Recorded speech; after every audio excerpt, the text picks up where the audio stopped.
ವೀಕ್ಷಕರೇ, ಈ ಒಂದು ಚಿತ್ರವನ್ನು ನೋಡಿ. ಈ ಸಂಖ್ಯಾ ತ್ರಿಕೋಣವನ್ನು ಪಾಸ್ಕಲ್ಸ್ ಟ್ರಯಾಂಗಲ್ ಅಂತ ಕರೀತಾರೆ. ಇದನ್ನು 16ನೇ ಶತಮಾನದಲ್ಲಿ ಫ್ರೆಂಚ್ ಮ್ಯಾಥಮೆಟಿಷಿಯನ್ ಆದಂತಹ ಬ್ಲೈಸ್ ಪಾಸ್ಕಲ್ ಅವರು ಕಂಡುಹಿಡಿತಾರೆ. ಪಾಸ್ಕಲ್ಸ್ ಟ್ರಯಾಂಗಲ್ ಮುಖ್ಯವಾಗಿ ಉಪಯೋಗಕ್ಕೆ ಬರೋದು ಪ್ರಾಬಬಿಲಿಟಿ ಥಿಯರಿ, ಕಾಂಬಿನಾಟಾರಿಕ್ಸ್ ಮತ್ತು ಆಲ್ಜಿಬ್ರಾದಲ್ಲಿ.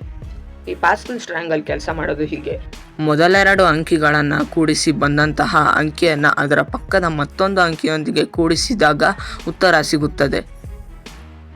ಮ್ಯಾಥಮೆಟಿಕ್ಸ್ಗೆ ಇಷ್ಟು ದೊಡ್ಡ ಕಾಂಟ್ರಿಬ್ಯೂಷನ್ ಆಗಿರುವಂತಹ ಪಾಸ್ಕಲ್ಸ್ ಟ್ರಯಾಂಗಲ್ ಅಥವಾ ಅರ್ಥಮೆಟಿಕ್ ಟ್ರಯಾಂಗಲ್ನ ನಿಜವಾಗ್ಲೂ ಬ್ಲೈಸ್ ಪಾಸ್ಕಲ್ ಅವರೇ ಕೊಟ್ಟಿದ್ದ. ಈ ಪಾಸ್ಕಲ್ ಅವರು ಕಂಡಿರಿದಂತಹ ಪಾಸ್ಕಲ್ಸ್ ಟ್ರಯಾಂಗಲ್ಗೆ ಮೇನ್ ಬುನಾದಿ ಹಾಕಿದ್ದು ನಮ್ಮ ಭಾರತದವರು.